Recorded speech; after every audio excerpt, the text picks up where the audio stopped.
If 5 people claimed they saw a UFO, a documentary team would show up. But what if more than 500 people claimed to see the same dead man alive again at the same time? That's not a legend. That's not a metaphor. That's history. Welcome to the Wordsmith Project. Today we begin examining the evidence for the resurrection. And the first piece is the most powerful: eyewitness testimony. Christianity didn't begin with a philosophy, or a moral code, or a mystical vision.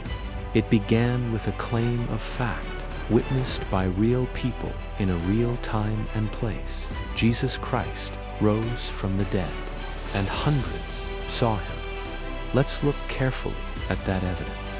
In 1 Corinthians 15, 3-8, Paul records what scholars, even atheist scholars, consider one of the earliest Christian creeds.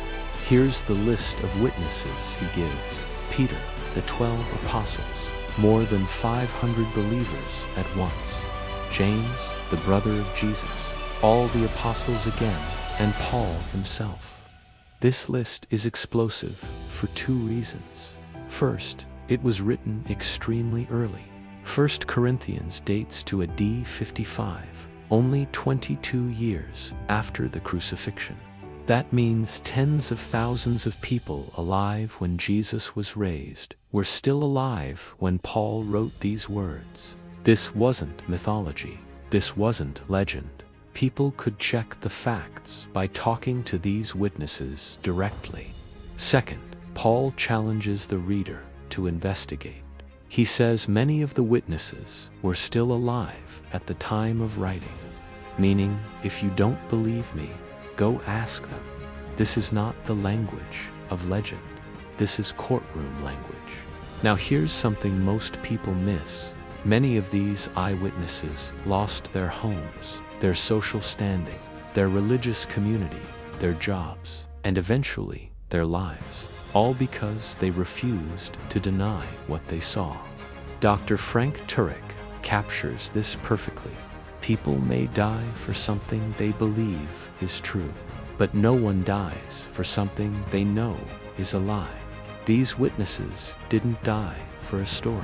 They died for a sight. One of the most shocking facts is that atheist historians agree on this point. The early disciples truly believed they saw the risen Jesus. They may disagree on how, but they don't deny the sincerity of the experience. Why? Because nothing else explains the sudden boldness of the disciples, the rapid spread of Christianity, the willingness to die, and the total transformation of their worldview overnight. Something happened, something powerful, something that took cowards and turned them into martyrs. We tend to read the Bible like a storybook, but remember, these are historical accounts of real people living real moments. So step into the story with me for a moment. The disciples had spent 3 years with Jesus. They walked with him, ate with him, saw miracles, heard sermons, watched demons flee, saw storms silenced, and believed, truly believed, that he was the Son of God. But then they watched him die, publicly, violently, humiliatingly. Every hope they had was nailed to that cross. They weren't sitting in a room saying, "Any minute now, he'll come back."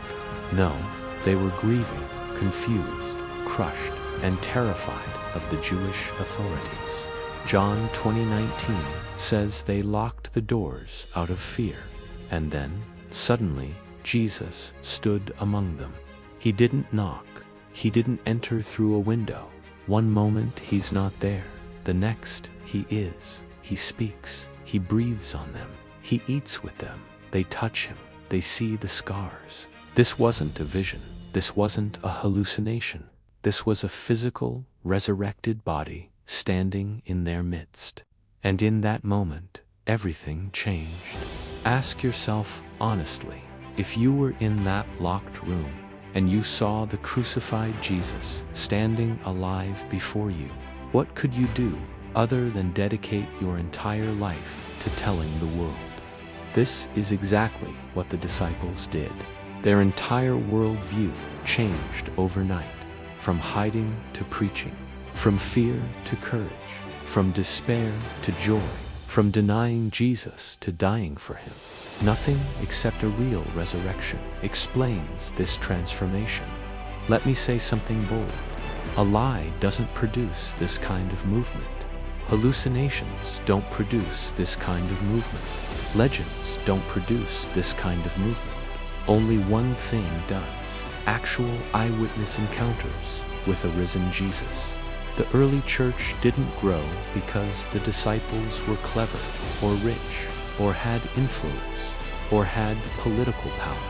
They had none of that. They had one thing: a risen Savior. In historical investigation, eyewitness testimony is one of the strongest forms of evidence, especially when the witnesses had nothing to gain and everything to lose, and still refuse to change their story, even under threat of death, even decades later, even when separated from one another, even when tortured. This is unprecedented. There is no parallel in human history. The simplest explanation, the explanation that actually fits the evidence, is the one the Church has proclaimed for 2,000 years. Jesus Christ rose from the dead, and they saw him alive. Eyewitness testimony is powerful, but it's only the beginning. Because even the enemies of Jesus admitted something they really didn't want to admit. The tomb was empty.